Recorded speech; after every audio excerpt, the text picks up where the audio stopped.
En Bombay, en la India, la tripulación del barco de pasajeros Kokkan Sewaku hace los preparativos de última hora antes de la partida. Se apresuran para instalar las alfombras que en la cubierta marcarán los espacios reservados.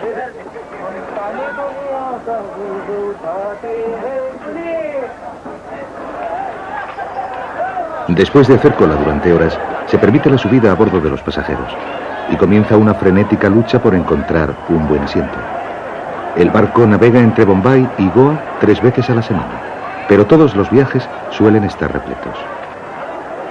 Esta escena de caos organizado es esencialmente india y todos los que participan en ella se lo toman con buen humor. Una vez que los pasajeros están a bordo, una calma ordenada vuelve a reinar en el barco. La tripulación baja la pasarela y el Kokkan Sewaku sale del puerto de una manera impresionante. Este barco, de 1900 toneladas, puede transportar hasta 1000 pasajeros que pagan entre 40 y 300 rupias por el viaje de 400 kilómetros a lo largo de la costa occidental de la India. El barco zarpa de Bombay a las 10 de la mañana y se espera que atraque en Goa 24 horas más tarde. Tras las agotadoras escenas de Bombay, muchos de los pasajeros tienen la oportunidad de descansar durante el caluroso día.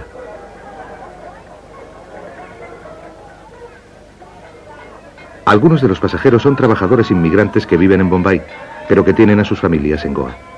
La posibilidad de reunirse después de varios meses de duro trabajo en Bombay es el motivo de un festejo improvisado. El éxito de la India como nación se basa en la fiesta, en festejar la diferencia.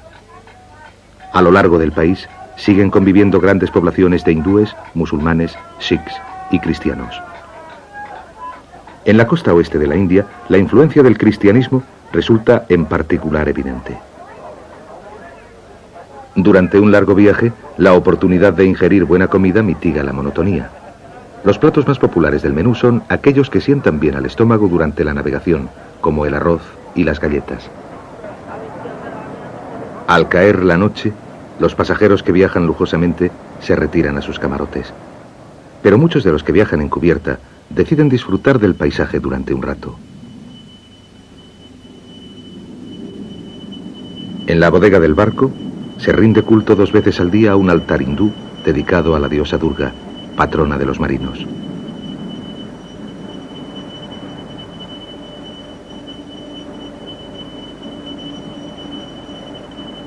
El cocinero del barco actúa también como su sacerdote y ofrece plegarias por la buena travesía del Kokkan Sewaku.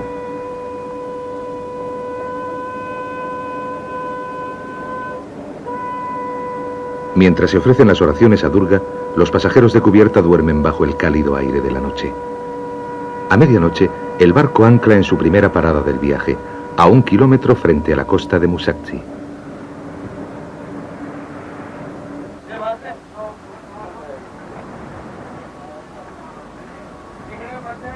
El mar es demasiado poco profundo para que el Kokkan Sewaku atraque en el puerto, de modo que se envía una gabarra para que traslade hasta la costa las mercancías y los pasajeros allí destinados.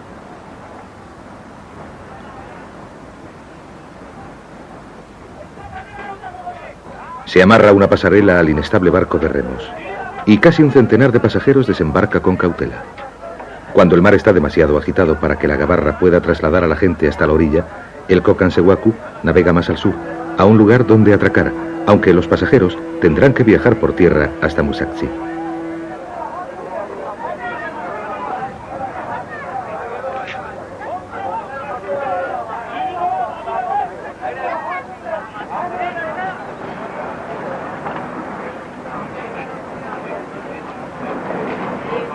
Los hábiles remeros se dirigen hacia la costa antes de que el Kokkan Sewaku continúe su viaje.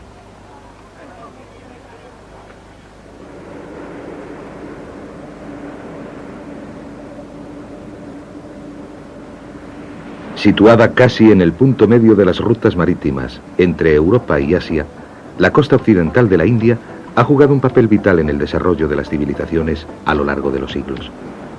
Los antiguos egipcios, griegos y romanos navegaron por el Mar Rojo, cruzando hasta la India, en busca de riquezas y poder.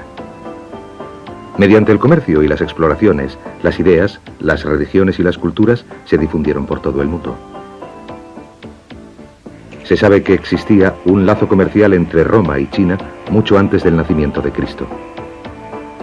El camino transasiático, conocido como la Ruta de la Seda, se desarrolló a partir de un tráfico por tierra, pero hallazgos arqueológicos a través del mundo entero han demostrado que también el mar era un importante vínculo comercial entre Oriente y Occidente durante ese periodo. El puerto de Goa, en la costa oeste de la India, tiene muchos yacimientos arqueológicos importantes, a partir de los cuales los historiadores han podido comprender el desarrollo de las civilizaciones occidental y oriental, y en particular la expansión del cristianismo. La moderna ciudad actual está centrada alrededor del puerto de Panaji, y la situación original de Goa se encuentra corriente arriba del río Mandovi. Tiene una larga historia que se remonta hasta el siglo III a.C., cuando constituía el centro del Imperio Mauritano. El apóstol Santo Tomás llegó a la costa occidental de la India hace 2000 años, y el control de la zona se alternó entre los cristianos y las dinastías locales hasta que Goa cayó ante los musulmanes en 1312. Durante su dominio, el puerto se convirtió en la capital de una vasta zona comercial especializada en caballos árabes y especias. La importancia estratégica de la región la convirtió en escenario de muchos conflictos, y el reinado de los musulmanes terminó en 1469, cuando la ciudad fue tomada por los sultanes bahmaníes de Gulbarga. Los portugueses llegaron a Goa el año 1510, bajo el mando de Alfonso de Alburquerque, después de haber sido incapaces de asegurarse una base en la costa de Malabar, más al sur. Sus puertos naturales y sus anchos ríos la convirtieron en la base ideal para los marinos portugueses, que estaban decididos a disputarles a los musulmanes el control del comercio de las especias con Oriente y a sustituir el Islam por el cristianismo. El arco del Virrey, que conduce al centro de la antigua Goa, fue construido por los portugueses en honor de Vasco de Gama, que descubrió la ruta hacia la India a través del Cabo de Buena Esperanza en 1497. Un holandés, Jan Huygen van Riesholten, realizó un dibujo del antiguo puerto que da una buena idea de cómo era la vida bajo el dominio portugués. La ciudad creció rápidamente de tamaño y en su esplendor se la conoció como la Dorada Goa, que con el tiempo llegaría a rivalizar con la mismísima Lisboa. En el mercado diario se comerciaba con perlas, diamantes, caballos árabes, alfombras e incluso con esclavos. Desde 1625 hasta 1640 el puerto fue azotado por una epidemia de malaria. Esto, junto con la pérdida de la supremacía marítima de los portugueses ante los holandeses y los británicos, marcó el declive de Goa. Por desgracia, hoy día quedan pocos rastros de la antigua gloria del puerto. Lo que ha sobrevivido de la antigua Goa es el cristianismo.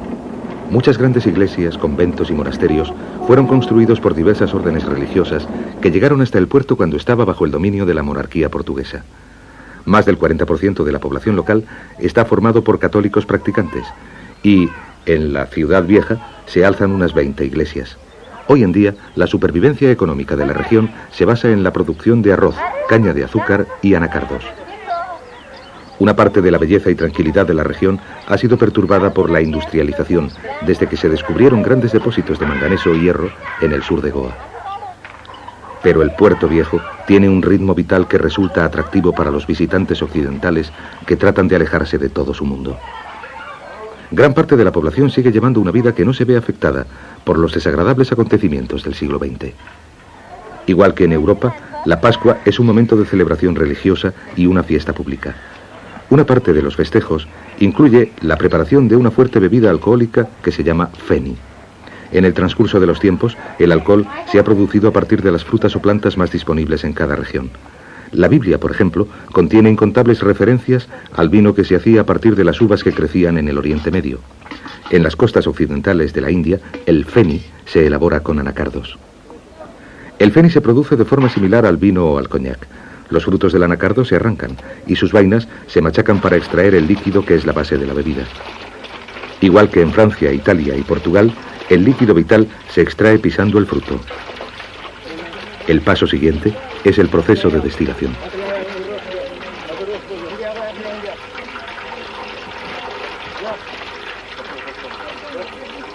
En lugar de tratar de prohibir su producción, los antiguos habitantes de Goa construyeron destilerías públicas en el interior de los recintos de iglesias y granjas. El feni se calienta en una caldera que se alimenta con madera y se transforma en vapor. Entonces se le hace pasar a través de tubos situados encima de un depósito de agua fría que le devuelven su estado líquido. El fénix se recoge de un grifo y el proceso se repite una serie de veces para aumentar la fuerza del licor.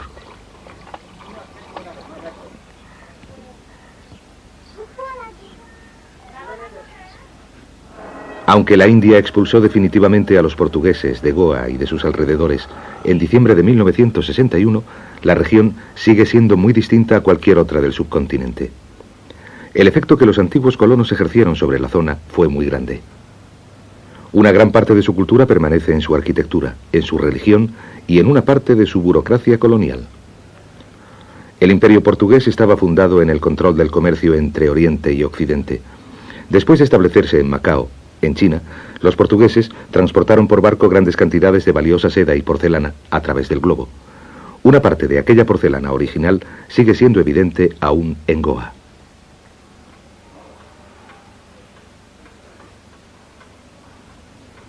El legado más visible dejado por los portugueses es el cristianismo. La religión no decayó después del declinar de Goa. Siguió prosperando y se construyeron nuevas iglesias en el puerto de Panaji.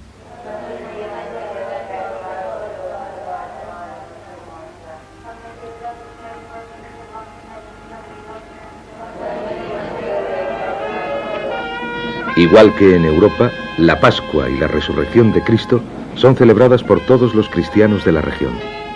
Las canciones y las músicas de culto de esta zona tienen un sonido único, que combina influencias tanto portuguesas como indias.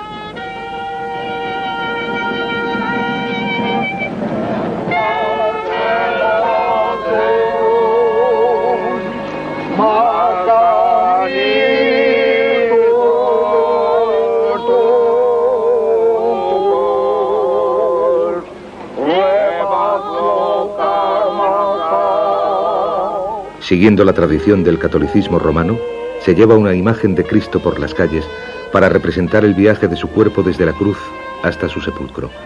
Sin embargo, la música y la muchedumbre que acompaña a la efigie se parece más a la de un funeral en Nueva Orleans.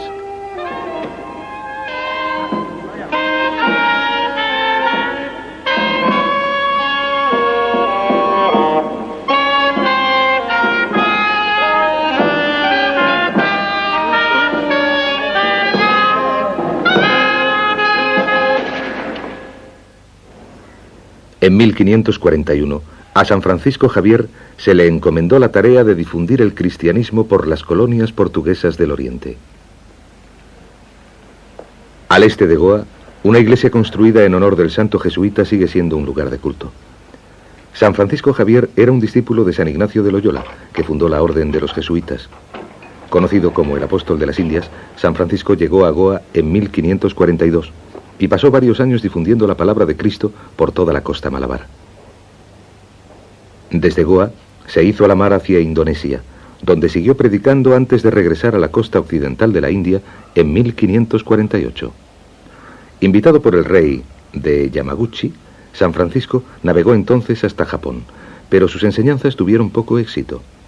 En su viaje de regreso a Goa se detuvo en la isla de Santián, frente a la costa de China, donde enfermó y murió a la edad de 46 años, en 1552. En 1541 los franciscanos fundaron el Colegio de San Pablo para preparar sacerdotes indios y asiáticos.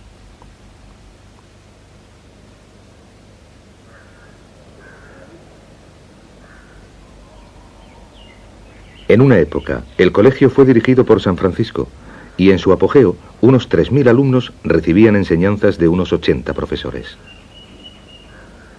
El colegio era conocido como el Banco de Sabiduría de las Indias y rivalizaba con los grandes centros de enseñanza de Europa. Pero el cólera, la disentería y la malaria abundaban en la zona, y el colegio se vio reducido en su número de alumnos por el violento ataque de las epidemias.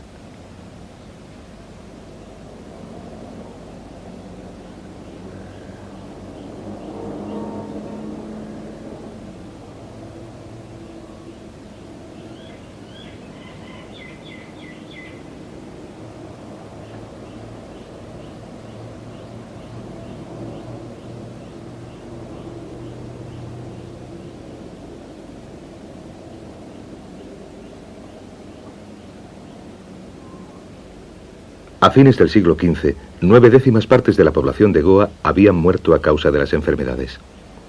Las 20.000 personas que quedaban vivas no podían mantener al colegio, que cayó en la decadencia.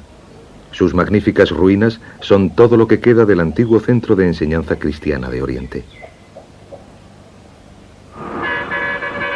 En el lugar que ocupaba la antigua Goa permanecen algunos excelentes ejemplos de la arquitectura portuguesa.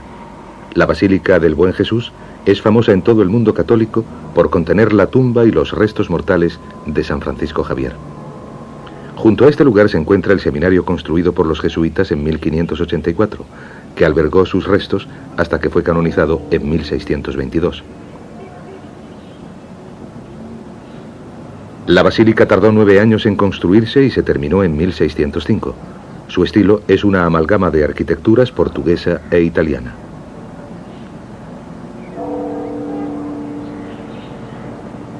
Aparte de sus altares ricamente dorados, el interior de la iglesia es notable por su simplicidad. Las paredes están desnudas, salvo las que rodean a la tumba de San Francisco. Están cubiertas por murales que representan escenas de sus viajes a través del mundo, e incluyen una de su muerte en la isla de San Cian. Naturalmente, el centro de interés es la misma tumba del santo, que fue financiada por el duque de Toscana y realizada en 1698 por el escultor florentino Giovanni Battista Foggini. Originalmente, el cuerpo de San Francisco se dejó reposar en la isla de San Cian. De allí fue llevado a Malaca, antes de devolverlo a Goa en 1554. Entonces se depositó en el Colegio de San Pablo, pero fue trasladado al seminario en 1613. Después de la canonización del santo, el cuerpo fue trasladado a la basílica. Desde entonces ha padecido varias mutilaciones a manos de los buscadores de reliquias. En 1554, uno de los dedos de los pies fue arrancado a mordiscos por una mujer portuguesa. En 1619, una parte de la mano derecha fue enviada a Roma para ser venerada y otra parte del cuerpo fue enviada a unos monjes jesuitas del Japón.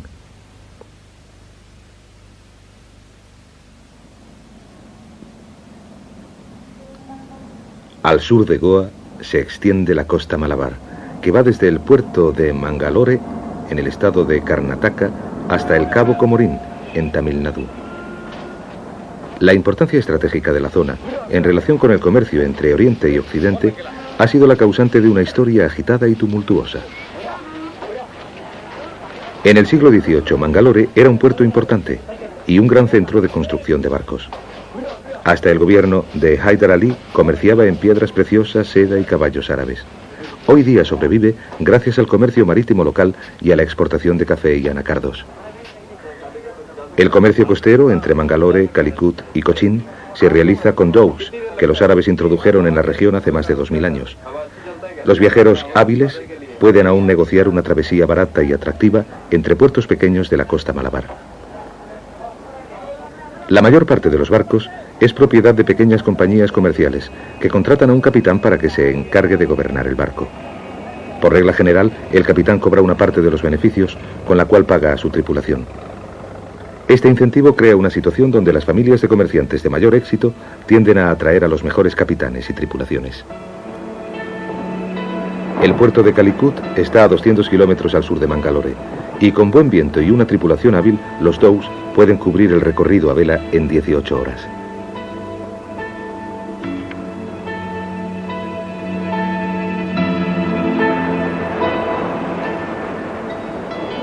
El comercio entre Europa, el Oriente Medio y la India se estableció hace miles de años.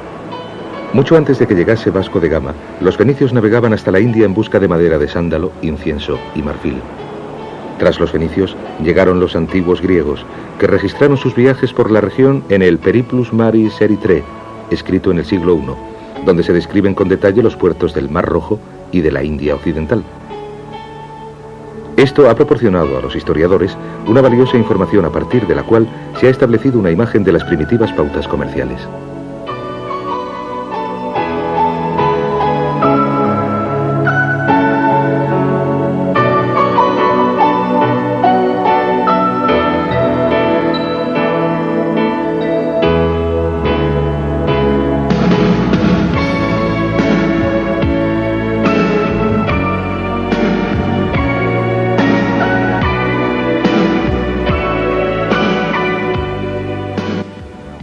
Los dhows navegan a vela y no necesitan de un caro combustible. Además, están fabricados con materiales originarios de la región. Estos factores, unidos a su soberbia maniobrabilidad en el mar, explican por qué han sobrevivido a lo largo de los siglos.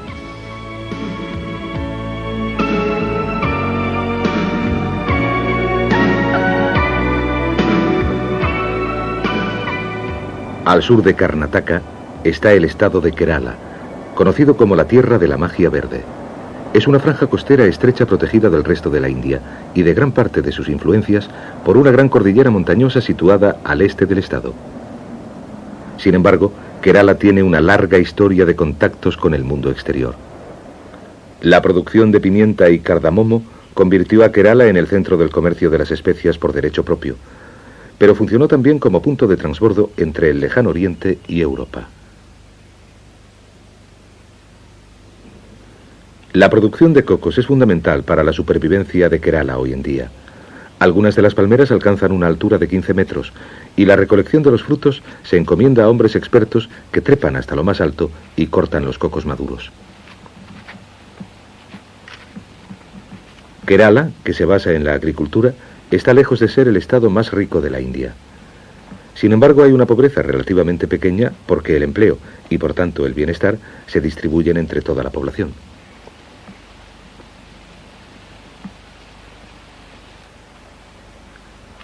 A estas alturas, un pequeño error puede costarle la vida al recolector de cocos, pero los hombres trabajan con velocidad y confianza como si ignorasen el peligro.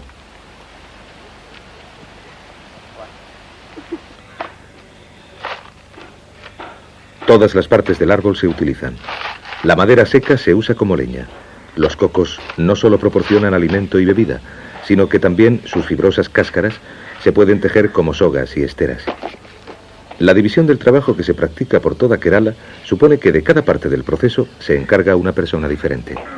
Las mujeres se encargan de la parte que más destreza requiere de toda la producción. La leche de coco se extrae de la parte central del fruto para después concentrarse y utilizarse como condimento. La copra, que es la pulpa blanca de su interior, se seca y se usa con fines muy parecidos. Ambos productos se exportan al mundo entero desde Kerala.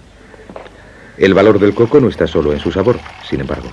Las cáscaras se sumergen en agua y se disuelven en forma de hebras fibrosas llamadas bonote o fibra de coco, que se ponen a secar antes de hilarlas. El bonote es la más fuerte de todas las fibras naturales y cuando se trenza o se teje, forma las sogas y esteras excepcionalmente fuertes por las que tiene fama la región. La soga fue vital en el desarrollo del comercio marítimo. Su fuerza y seguridad hicieron posible que los fabricantes de barcos pudiesen construir navíos cada vez más grandes y capaces de llevar más productos más lejos.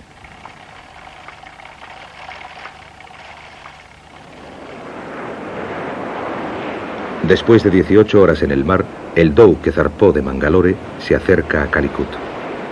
Hasta la llegada de los portugueses a finales del siglo XV, la costa de Malabar estaba gobernada por los zamorines o señores del mar. Su experiencia náutica y su habilidad en la lucha les convirtieron en dueños de varios puertos importantes a lo largo de la línea costera. Pero la llegada de Vasco de Gama a Calicut en 1498, después de su épico viaje bordeando el Cabo de Buena Esperanza, supuso el inicio de cambios importantes. En su momento de plenitud, el puerto fue un importante punto de enlace entre Oriente y Occidente y era conocido como la puerta hacia el mundo árabe. Desde entonces, ha cedido su importancia al puerto de Cochín, más al sur, pero Calicut sigue sobreviviendo gracias al comercio costero y a la construcción de barcos. A pesar de todo, quedan algunas pruebas de su antigua gloria.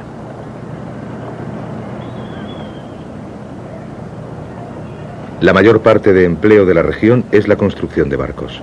Los dhows siguen construyéndose en el puerto y las antiguas artes asociadas a su fabricación siguen prosperando en Calicut.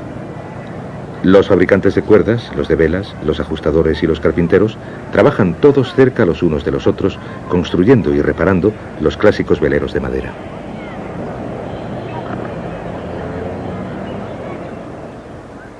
Queda muy poco de la antigua Calicut. En 1513, los zamorines permitieron a los portugueses construir otro puerto y fundar un centro comercial. Los británicos le siguieron en el año 1616, pero la dinastía de los zamorines cayó 150 años después y estalló la guerra civil. En 1789, el sultán Tipu Saib, llamado Badur el Bravo, arrasó toda la región antes de que los británicos estableciesen en ella su dominio en 1792. A pesar de su turbulenta historia, Calicut, como la mayor parte de Kerala, es un lugar tranquilo donde gentes de diferentes nacionalidades y religiones han aprendido a vivir juntos, como resulta evidente en los lavaderos del centro de la ciudad.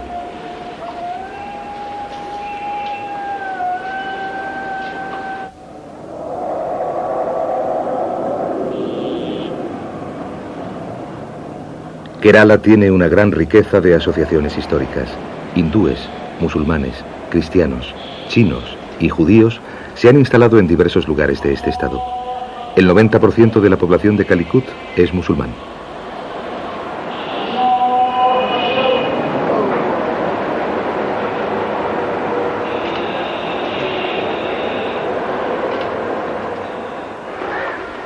La ciudad guarda un parecido con el Oriente Medio. Muchas de sus mujeres están confinadas en el interior de las casas y los hombres realizan la mayor parte de las compras y ventas. Como la mayoría de la población está compuesta por musulmanes e hindúes, en el mercado se vende muy poca carne. Las preferencias van hacia las verduras y los pescados. Calicut está a mitad de camino entre el Ecuador y el Trópico de Cáncer y hace calor durante todo el año. Un remedio local muy popular contra la sed es la sandía mezclada con mucho hielo.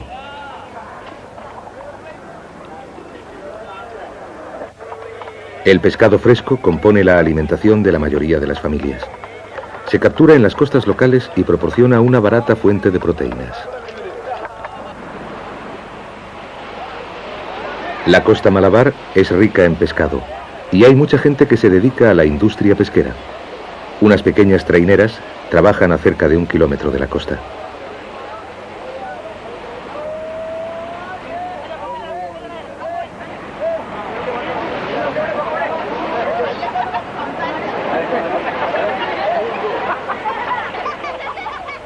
Y hay otras que ayudan a llevar a tierra las capturas, hasta las pescaderías locales y hasta los almacenes frigoríficos.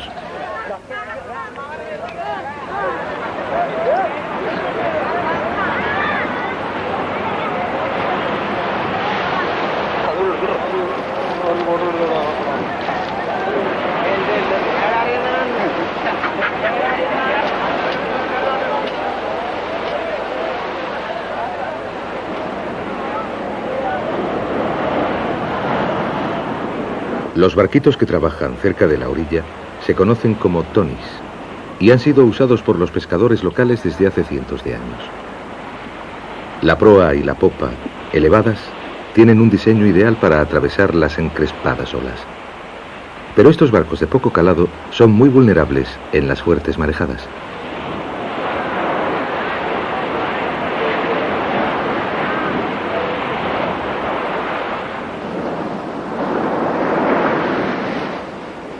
La costa Malabar es maravillosa, pero al día siguiente se supo que una tragedia había azotado a la comunidad local.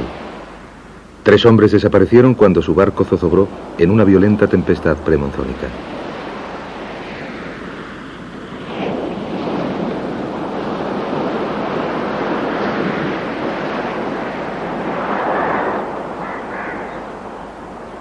Cuando se pierden vidas humanas, los pescadores de la zona suspenden su trabajo durante algunos días por respeto a sus colegas muertos. Esto se conoce como cierre del mar y es un periodo de recogimiento y un tiempo en el que se realizan reparaciones en los barcos y en las redes.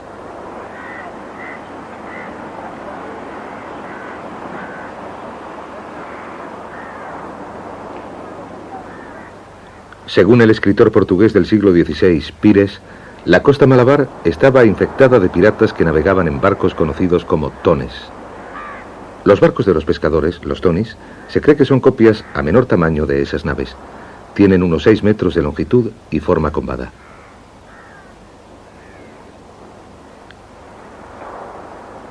El sistema de construcción es similar al de los dhows y no se emplean ni abrazaderas de metal ni clavos. Los barcos se ensamblan mediante amarras utilizando soga de fibra de coco que se encoge después de haber sido empapada en agua de mar. En efecto, esto hace que la estructura sea firme y aumenta enormemente su fuerza.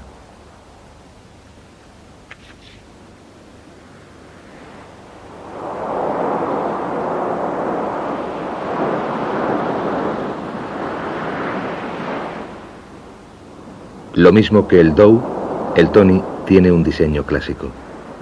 Los hábiles fabricantes de barcos y sogas de la zona siguen trabajando porque sencillamente estos barcos son los más económicos. No necesitan combustible y los materiales necesarios para su construcción y su reparación están a mano y son relativamente baratos.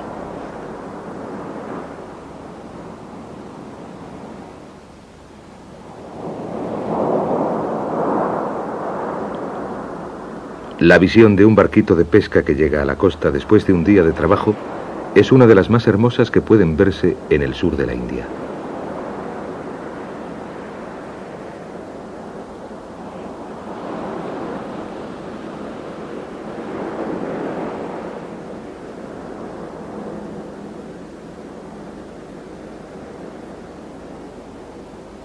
Los portugueses tienen una larga y distinguida historia en el mar.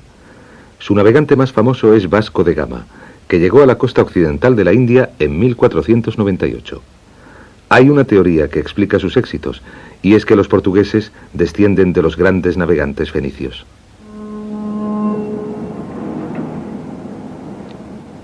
Situado en el estuario del río Tajo, el puerto de Lisboa sigue siendo uno de los más importantes de Europa. El inspirador que había detrás de las exploraciones portuguesas fue el príncipe Enrique el Navegante, que fundó la primera escuela mundial de navegación en Sagres, en el extremo más meridional de Portugal, en el siglo XV. El monumento a los navegantes fue construido en honor a los grandes descubrimientos portugueses y a los hombres que los realizaron. Las Azores fueron descubiertas en 1427, la costa oeste de África en 1434, el Cabo de Buena Esperanza en 1486 y Brasil en 1500. La ruta de Vasco de Gama a la India, bordeando el cabo, significó que los mercaderes podían evitar el Mediterráneo infectado de piratas. Y los barcos regresaban por tanto a Lisboa desde el oriente, cargados de bienes como el oro, la seda y las especias. La riqueza de Portugal en los siglos XVI y XVII se basó en los enlaces comerciales creados por los primeros exploradores. Vasco de Gama, Díaz, Cabral y Magallanes forjaron un amplio imperio que se extendía desde Sudamérica hasta Macao, en China. Tras ellos fueron misioneros cristianos como San Francisco Javier, y la religión se difundió a través del mundo.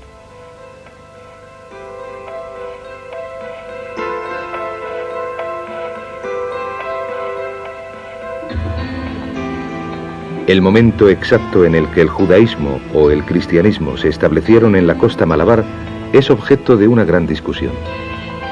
Se sabe que colonos judíos huyeron a Kerala después de que Nabucodonosor ocupase Jerusalén el año 587 a.C. Y se cree que el cristianismo llegó cuando Santo Tomás arribó a Cranganore, el año 52 de nuestra era.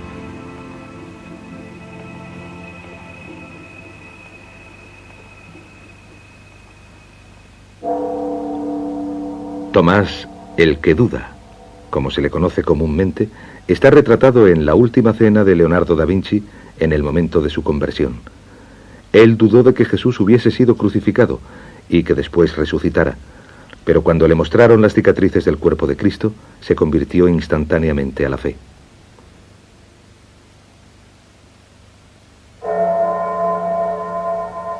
Hay leyendas que rodean al santo, particularmente en la India, donde se cree que murió después de haber sido alcanzado por una flecha.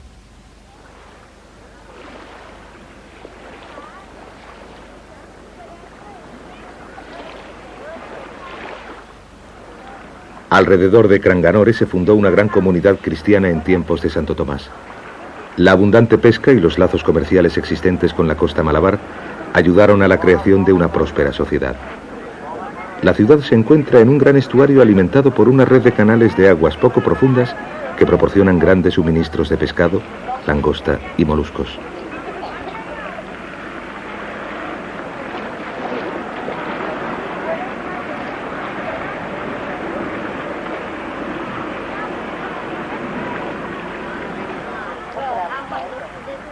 Una gran parte de la comunidad se gana el pan pescando los moluscos que viven en el lecho del estuario. Estas aguas han proporcionado un medio de vida a la población local desde hace siglos, además de ofrecer un camino a lo largo del cual los primeros cristianos difundieron sus creencias hasta el interior de Kerala. Una amplia red de canales tierra adentro une el interior de Kerala con Cranganore y Quilón, que está a 150 kilómetros más al sur. Unas pequeñas piraguas a vela recorren los canales y abastecen a las plantaciones de coco, caucho y café de la región.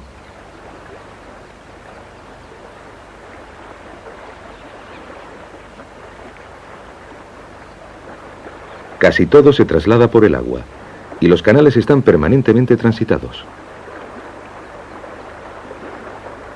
Casi el 25% de la población de Kerala está compuesta por cristianos practicantes, y en este estado el cristianismo lleva más tiempo establecido que en casi cualquier otro lugar del mundo.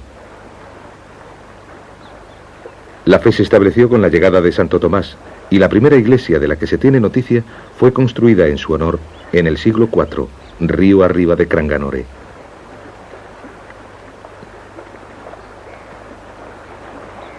La actual iglesia de Santo Tomás fue construida hace 30 años, pero se cree que el mismo Santo Tomás construyó una pequeña cruz en este lugar tras arribar a esta costa.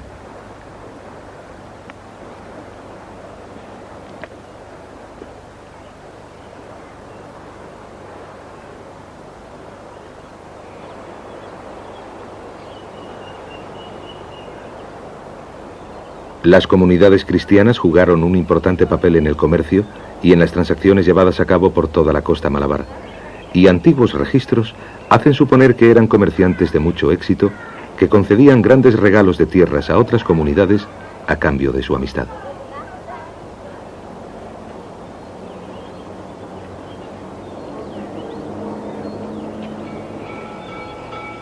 Los primeros cristianos, en tanto que seguidores de la Iglesia Ortodoxa siria, miraban más hacia Persia y Mesopotamia en búsqueda de asesoramiento religioso que hacia Roma.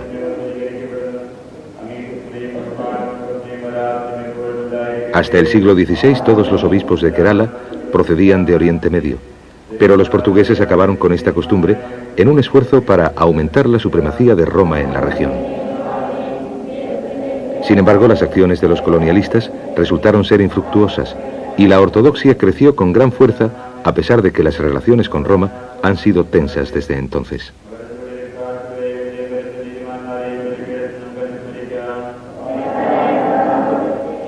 La iglesia tiene fama de albergar lo que se cree que es un hueso del brazo de Santo Tomás. Es sabido que el cuerpo del santo se llevó en primer lugar a Siria, antes de ser trasladado a Italia en el siglo XIII. En un gesto de buena voluntad, por parte de Roma, el hueso fue devuelto a Kerala hace tan solo 30 años. En 1984, en otro acto de reconciliación, el Papa hizo una visita al Estado y se ha dicho que mejoraron las relaciones entre las iglesias de Roma y Siria.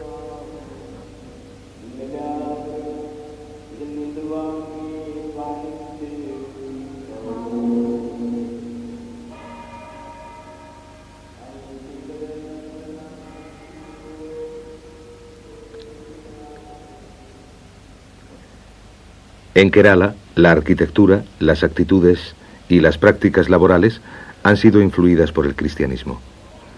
Pero a la inversa, la India ha afectado al cristianismo en la región. Los himnos y las oraciones, por ejemplo, son cristianos, pero tienen ritmos y melodías indias. Algunas de las iglesias fueron en el pasado templos hindúes y tienen una arquitectura india tradicional. Las agujas de esta iglesia de las afueras de Cranganore son una mezcla de las arquitecturas religiosas europeas e indias.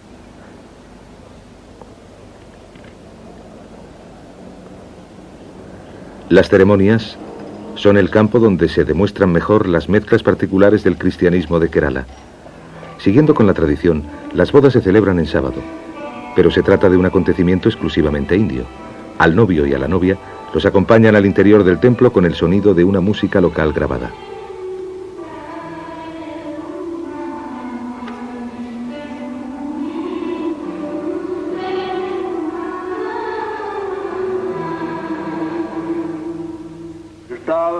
ആദിയിൽ പുരുഷനും സ്ത്രീയുമായി മനുഷ്യനെ സൃഷ്ടിച്ചു. തന്നിമിത്തം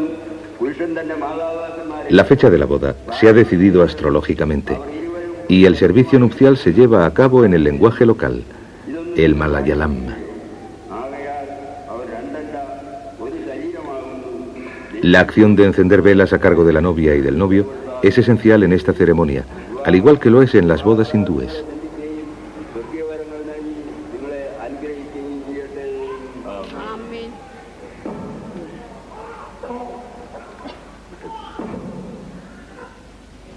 Después de la ceremonia, la pareja pasea por el poblado hasta la casa del novio, donde la madre de él comprueba todos los dispositivos y da la bienvenida a la nueva esposa como miembro de la familia.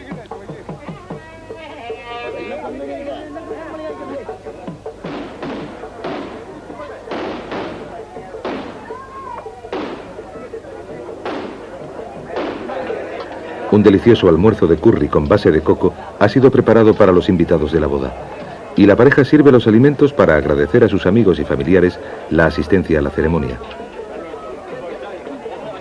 Esta es también la primera tarea que los cónyuges comparten en su vida de casados. Luego, pasan 4 días en la casa de cada uno de los suegros antes de irse de luna de miel.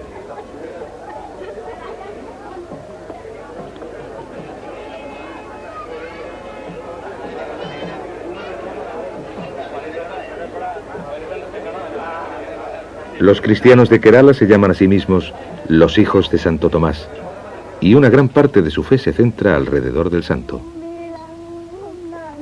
Después de la boda, se realiza una preciosa danza de celebración alrededor del candelabro matrimonial.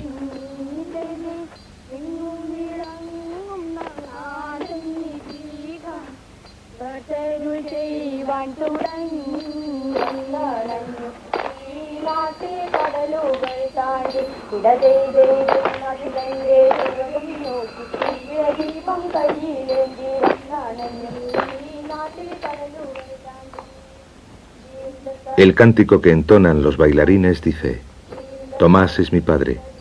Un largo viaje le trajo a la India para que nos enseñase sus lecciones. Recibamos a nuestro padre con ropajes limpios, flores y abejas. Acompañadnos para que demos la bienvenida a nuestro padre. Cuando Santo Tomás rezaba en el jardín de los faisanes, una flecha que apuntaba a una de las aves alcanzó el costado de nuestro padre. Él siguió rezando imperturbable, pero la flecha acabó por causarle la muerte.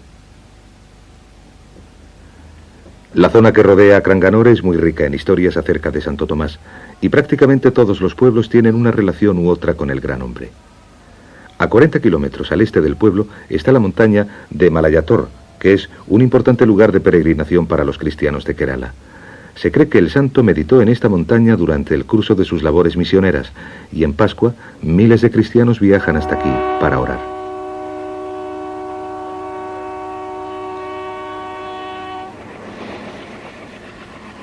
La peregrinación dura 3 meses, y en el primer domingo siguiente a la Pascua, conocido como Putonjar, más de 100.000 cristianos llegan a las montañas después de un viaje que en muchos casos es de cientos de kilómetros.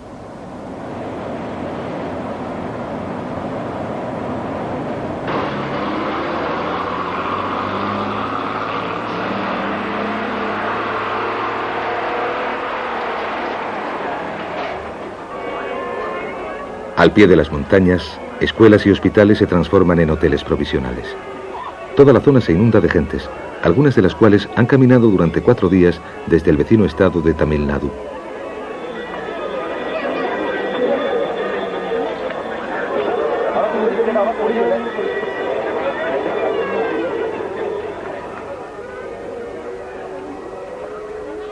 El final de la peregrinación está situado en la cima de la montaña de Malayator. A temperaturas superiores a los 40 grados centígrados, los peregrinos escalan el empinado camino. Se dice que los auténticos creyentes pueden ver las huellas de las pisadas de Santo Tomás.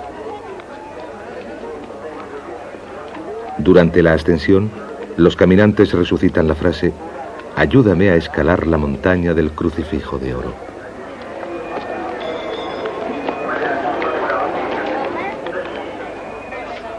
Los peregrinos ofrecen velas y dinero ante una roca sobre la que se cree que Santo Tomás dibujó la forma de una cruz. Y mientras meditaba sobre las heridas de Cristo, se dice que la cruz se iluminó con una luz dorada.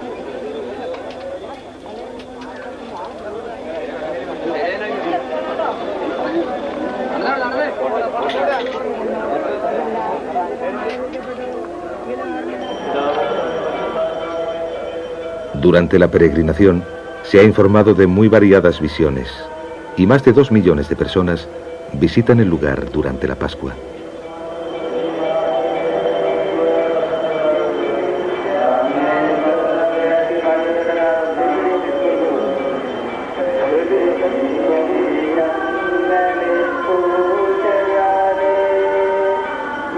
El centro de atención durante esas semanas es una gran cruz dorada que se ha construido en la cima de la montaña de 400 metros de altura.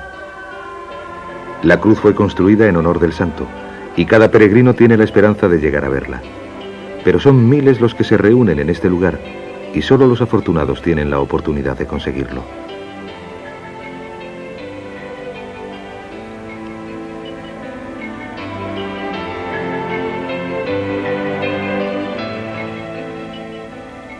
En los estados de Kerala, Goa y Tamil Nadu sigue creciendo la fe en el cristianismo 2000 años después de que Santo Tomás llegase a la costa Malabar.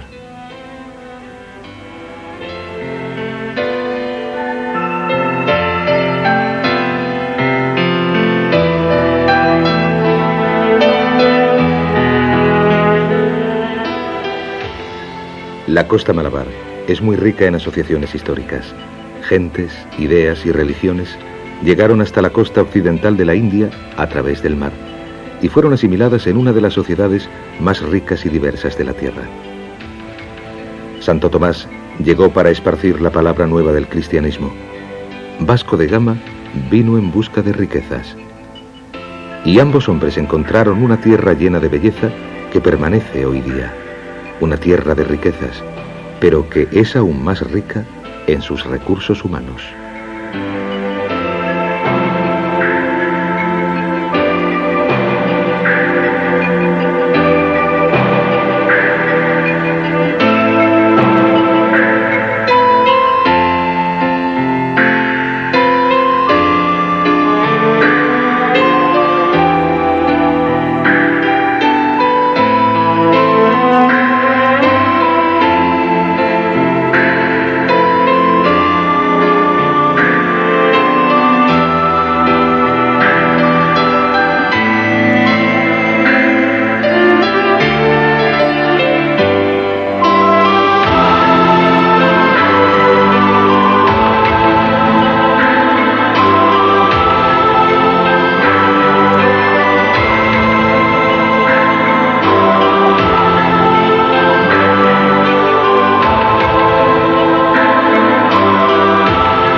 Los hábiles remeros se dirigen hacia la costa antes de que el Kokansehuaco continúe su viaje.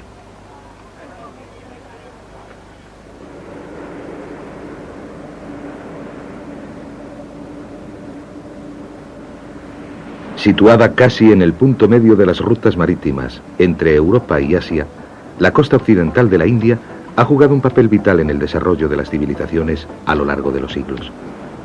Los antiguos egipcios, griegos y romanos navegaron por el Mar Rojo, cruzando hasta la India, en busca de riquezas y poder. Mediante el comercio y las exploraciones, las ideas, las religiones y las culturas se difundieron por todo el mundo. Se sabe que existía un lazo comercial entre Roma y China mucho antes del nacimiento de Cristo. El camino transasiático, conocido como la Ruta de la Seda, se desarrolló a partir de un tráfico por tierra, pero hallazgos arqueológicos a través del mundo entero han demostrado que también el mar era un importante vínculo comercial entre Oriente y Occidente durante ese periodo. El puerto de Goa, en la costa oeste de la India, tiene muchos yacimientos arqueológicos importantes, a partir de los cuales los historiadores han podido comprender el desarrollo de las civilizaciones occidental y oriental, y en particular la expansión del cristianismo. La moderna ciudad actual está centrada alrededor del puerto de Panaji, y la situación original de Goa se encuentra corriente arriba del río Mandovi. Tiene una larga historia que se remonta hasta el siglo III a.C., cuando constituía el centro del Imperio Mauritano. El apóstol Santo Tomás llegó a la costa occidental de la India hace 2000 años, y el control de la zona se alternó entre los cristianos y las dinastías locales hasta que Goa cayó ante los musulmanes en 1312. Durante su dominio, el puerto se convirtió en la capital de una vasta zona comercial especializada en caballos árabes y especias. La importancia estratégica de la región la convirtió en escenario de muchos conflictos, y el reinado de los musulmanes terminó en 1469, cuando la ciudad fue tomada por los sultanes bahmaníes de Gulbarga. Los portugueses llegaron a Goa el año 1510, bajo el mando de Alfonso de Alburquerque, después de haber sido incapaces de asegurarse una base en la costa de Malabar, más al sur. Sus puertos naturales y sus anchos ríos la convirtieron en la base ideal para los marinos portugueses, que estaban decididos a disputarles a los musulmanes el control del comercio de las especias con Oriente y a sustituir el Islam por el cristianismo. El arco del Virrey, que conduce al centro de la antigua Goa, fue construido por los portugueses en honor de Vasco de Gama, que descubrió la ruta hacia la India a través del Cabo de Buena Esperanza en 1497. Un holandés, Jan Huygen van Rysholten, realizó un dibujo del antiguo puerto que da una buena idea de cómo era la vida bajo el dominio portugués. La ciudad creció rápidamente de tamaño y en su esplendor se la conoció como la Dorada Goa, que con el tiempo llegaría a rivalizar con la mismísima Lisboa. En el mercado diario se comerciaba con perlas, diamantes, caballos árabes, alfombras e incluso con esclavos. Desde 1625 hasta 1640 el puerto fue azotado por una epidemia de malaria. Esto, junto con la pérdida de la supremacía marítima de los portugueses ante los holandeses y los británicos, marcó el declive de Goa. Por desgracia, hoy día quedan pocos rastros de la antigua gloria del puerto. Lo que ha sobrevivido de la antigua Goa es el cristianismo. Muchas grandes iglesias, conventos y monasterios fueron construidos por diversas órdenes religiosas que llegaron hasta el puerto cuando estaba bajo el dominio de la monarquía portuguesa. Más del 40% de la población local está formado por católicos practicantes y, en la ciudad vieja, se alzan unas 20 iglesias. Hoy en día, la supervivencia económica de la región se basa en la producción de arroz, caña de azúcar y anacardos. Una parte de la belleza y tranquilidad de la región ha sido perturbada por la industrialización, desde que se descubrieron grandes depósitos de manganeso y hierro en el sur de Goa. Pero el puerto viejo tiene un ritmo vital que resulta atractivo para los visitantes occidentales que tratan de alejarse de todo su mundo. Gran parte de la población sigue llevando una vida que no se ve afectada por los desagradables acontecimientos del siglo XX. Igual que en Europa, la Pascua es un momento de celebración religiosa y una fiesta pública. Una parte de los festejos incluye la preparación de una fuerte bebida alcohólica que se llama feni. En el transcurso de los tiempos, el alcohol se ha producido a partir de las frutas o plantas más disponibles en cada región. La Biblia, por ejemplo, contiene incontables referencias al vino que se hacía a partir de las uvas que crecían en el Oriente Medio. En las costas occidentales de la India, el feni se elabora con anacardos. El feni se produce de forma similar al vino o al coñac. Los frutos del anacardo se arrancan y sus vainas se machacan para extraer el líquido que es la base de la bebida. Igual que en Francia, Italia y Portugal, el líquido vital se extrae pisando el fruto. El paso siguiente es el proceso de destilación.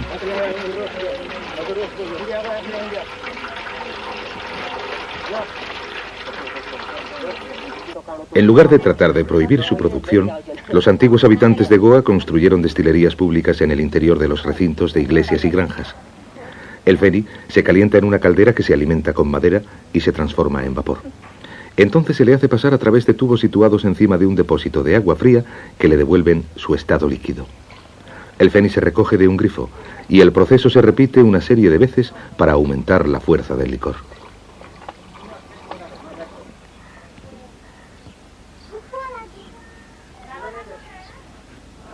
Aunque la India expulsó definitivamente a los portugueses de Goa y de sus alrededores en diciembre de 1961, la región sigue siendo muy distinta a cualquier otra del subcontinente. El efecto que los antiguos colonos ejercieron sobre la zona fue muy grande. Una gran parte de su cultura permanece en su arquitectura, en su religión y en una parte de su burocracia colonial. El imperio portugués estaba fundado en el control del comercio entre Oriente y Occidente. Después de establecerse en Macao, en China, los portugueses transportaron por barco grandes cantidades de valiosa seda y porcelana a través del globo. Una parte de aquella porcelana original sigue siendo evidente aún en Goa.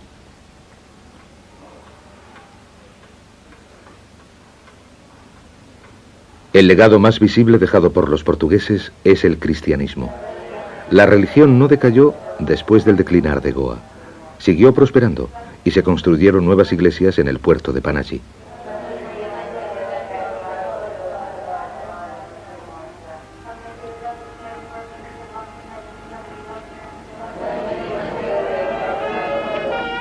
Igual que en Europa, la Pascua y la Resurrección de Cristo son celebradas por todos los cristianos de la región. Las canciones y las músicas de culto de esta zona tienen un sonido único, que combina influencias tanto portuguesas como indias.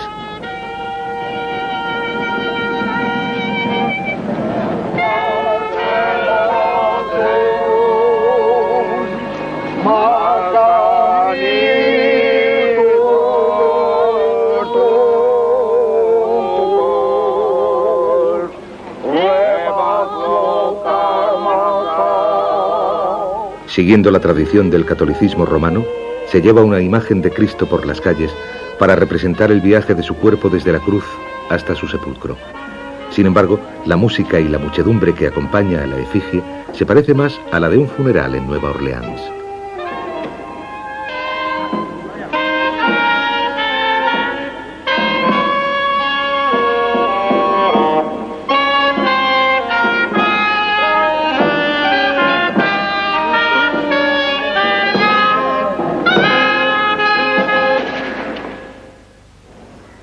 En 1541, a San Francisco Javier se le encomendó la tarea de difundir el cristianismo por las colonias portuguesas del Oriente. Al este de Goa, una iglesia construida en honor del santo jesuita sigue siendo un lugar de culto. San Francisco Javier era un discípulo de San Ignacio de Loyola, que fundó la orden de los jesuitas. Conocido como el apóstol de las Indias, San Francisco llegó a Goa en 1542 y pasó varios años difundiendo la palabra de Cristo por toda la costa malabar. Desde Goa se hizo a la mar hacia Indonesia, donde siguió predicando antes de regresar a la costa occidental de la India en 1548. Invitado por el rey de Yamaguchi, San Francisco navegó entonces hasta Japón, pero sus enseñanzas tuvieron poco éxito. En su viaje de regreso a Goa se detuvo en la isla de Sancian, frente a la costa de China, donde enfermó y murió a la edad de 46 años, en 1552. En 1541 los franciscanos fundaron el Colegio de San Pablo para preparar sacerdotes indios y asiáticos.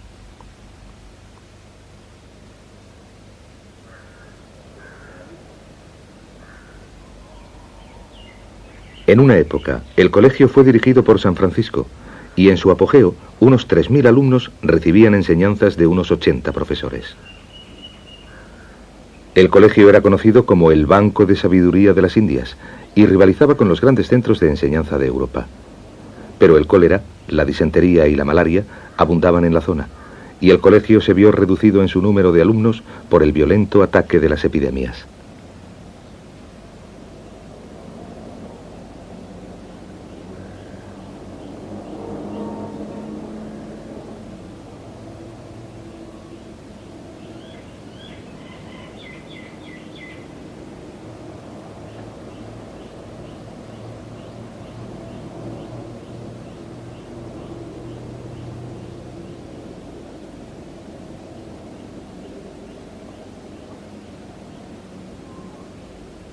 A fines del siglo XV, 9/10 partes de la población de Goa habían muerto a causa de las enfermedades.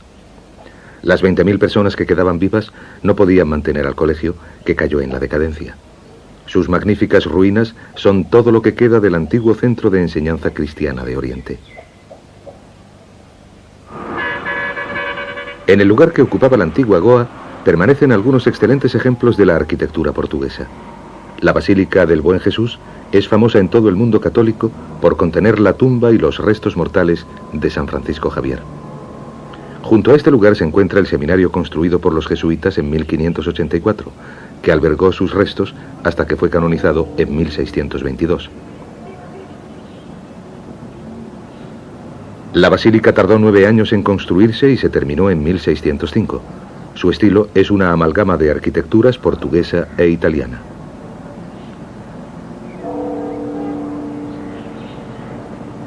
Aparte de sus altares ricamente dorados, el interior de la iglesia es notable por su simplicidad. Las paredes están desnudas, salvo las que rodean a la tumba de San Francisco. Están cubiertas por murales que representan escenas de sus viajes a través del mundo e incluyen una de su muerte en la isla de Sancián. Naturalmente, el centro de interés es la misma tumba del santo, que fue financiada por el duque de Toscana y realizada en 1698 por el escultor florentino Giovanni Battista Foggini. Originalmente, el cuerpo de San Francisco se dejó reposar en la isla de Sancián. De allí fue llevado a Malaca, antes de devolverlo a Goa en 1554. Entonces se depositó en el Colegio de San Pablo, pero fue trasladado al seminario en 1613. Después de la canonización del santo, el cuerpo fue trasladado a la basílica. Desde entonces ha padecido varias mutilaciones a manos de los buscadores de reliquias. En 1554, uno de los dedos de los pies fue arrancado a mordiscos por una mujer portuguesa. En 1619, una parte de la mano derecha fue enviada a Roma para ser venerada y otra parte del cuerpo fue enviada a unos monjes jesuitas del Japón.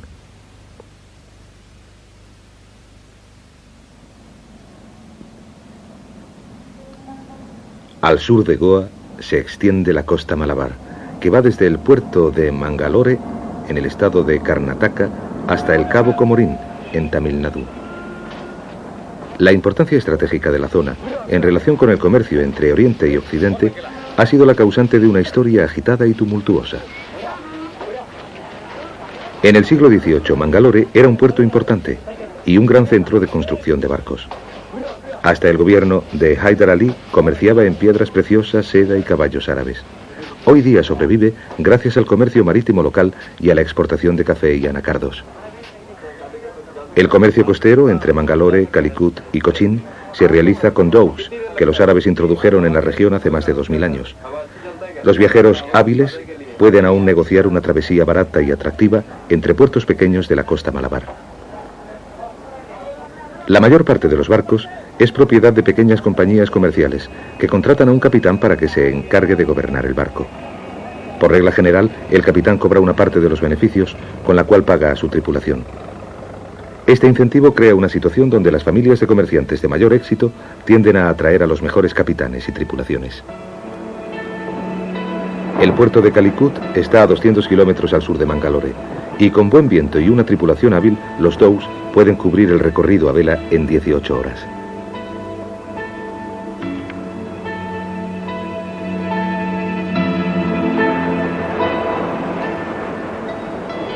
El comercio entre Europa, el Oriente Medio y la India se estableció hace miles de años. Mucho antes de que llegase Vasco de Gama, los fenicios navegaban hasta la India en busca de madera de sándalo, incienso y marfil. Tras los fenicios, llegaron los antiguos griegos, que registraron sus viajes por la región en el Periplus Maris Erythrae, escrito en el siglo I, donde se describen con detalle los puertos del Mar Rojo y de la India Occidental. Esto ha proporcionado a los historiadores una valiosa información a partir de la cual se ha establecido una imagen de las primitivas pautas comerciales.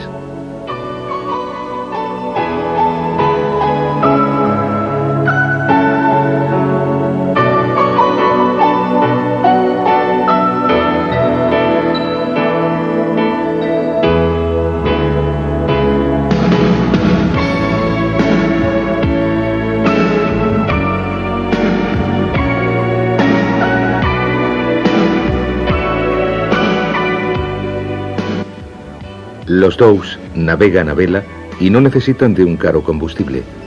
Además están fabricados con materiales originarios de la región.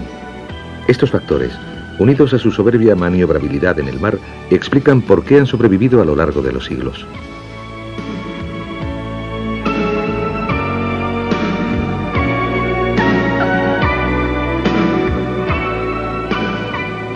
Al sur de Karnataka está el estado de Kerala, conocido como la tierra de la magia verde. Es una franja costera estrecha protegida del resto de la India y de gran parte de sus influencias por una gran cordillera montañosa situada al este del estado. Sin embargo, Kerala tiene una larga historia de contactos con el mundo exterior. La producción de pimienta y cardamomo convirtió a Kerala en el centro del comercio de las especias por derecho propio, pero funcionó también como punto de transbordo entre el lejano oriente y Europa. La producción de cocos es fundamental para la supervivencia de Kerala hoy en día.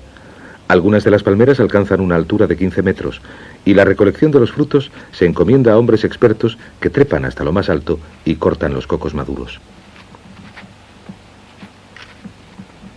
Kerala, que se basa en la agricultura, está lejos de ser el estado más rico de la India.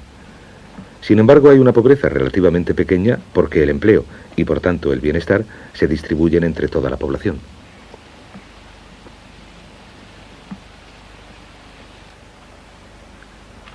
A estas alturas, un pequeño error puede costarle la vida al recolector de cocos.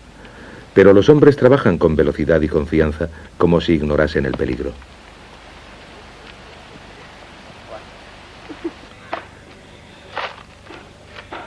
Todas las partes del árbol se utilizan. La madera seca se usa como leña. Los cocos no solo proporcionan alimento y bebida, sino que también sus fibrosas cáscaras se pueden tejer como sogas y esteras. La división del trabajo que se practica por toda Kerala supone que de cada parte del proceso se encarga una persona diferente. Las mujeres se encargan de la parte que más destreza requiere de toda la producción. La leche de coco se extrae de la parte central del fruto para después concentrarse y utilizarse como condimento. La copra, que es la pulpa blanca de su interior, se seca y se usa con fines muy parecidos. Ambos productos se exportan al mundo entero desde Kerala. El valor del coco no está solo en su sabor, sin embargo. Las cáscaras se sumergen en agua y se disuelven en forma de hebras fibrosas llamadas bonote o fibra de coco, que se ponen a secar antes de hilarlas. El bonote es la más fuerte de todas las fibras naturales y cuando se trenza o se teje, forma las sogas y esteras excepcionalmente fuertes por las que tiene fama la región. La soga fue vital en el desarrollo del comercio marítimo. Su fuerza y seguridad hicieron posible que los fabricantes de barcos pudiesen construir navíos cada vez más grandes y capaces de llevar más productos más lejos.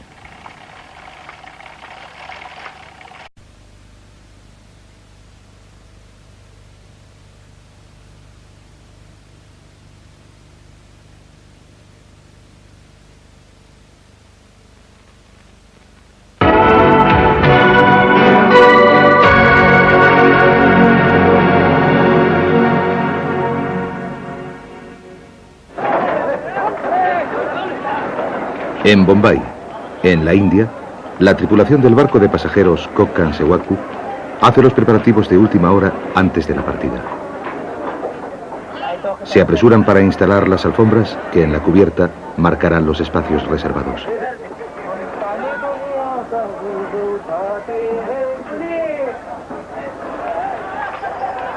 Después de hacer cola durante horas, se permite la subida a bordo de los pasajeros y comienza una frenética lucha por encontrar un buen asiento. El barco navega entre Bombay y Goa 3 veces a la semana, pero todos los viajes suelen estar repletos. Esta escena de caos organizado es esencialmente india y todos los que participan en ella se lo toman con buen humor. Una vez que los pasajeros están a bordo, una calma ordenada vuelve a reinar en el barco. La tripulación baja la pasarela y el Kokkan Sewaku sale del puerto de una manera impresionante. Este barco, de 1900 toneladas, puede transportar hasta 1000 pasajeros que pagan entre 40 y 300 rupias por el viaje de 400 kilómetros a lo largo de la costa occidental de la India. El barco zarpa de Bombay a las 10 de la mañana y se espera que atraque en Goa 24 horas más tarde. Tras las agotadoras escenas de Bombay, muchos de los pasajeros tienen la oportunidad de descansar durante el caluroso día.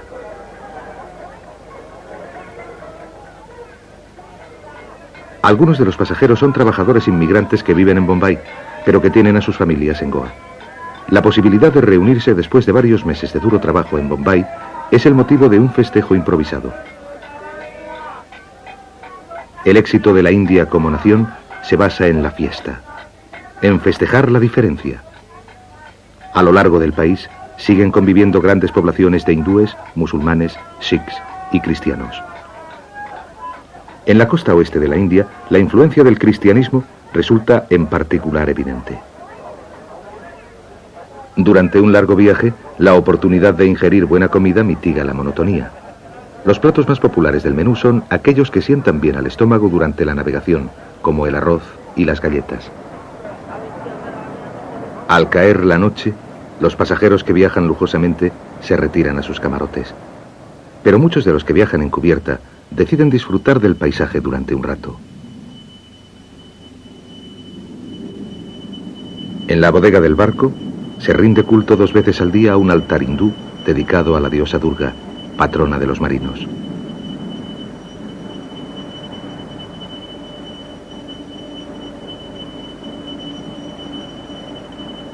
El cocinero del barco actúa también como su sacerdote y ofrece plegarias por la buena travesía del Kokan Sewaku.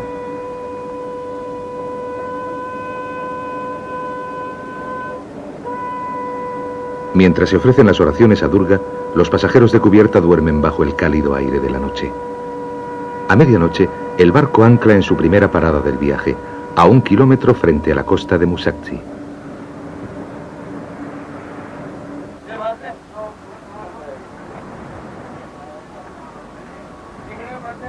El mar es demasiado poco profundo para que el Kokan Sewaku atraque en el puerto, de modo que se envía una gabarra para que traslade hasta la costa las mercancías y los pasajeros allí destinados.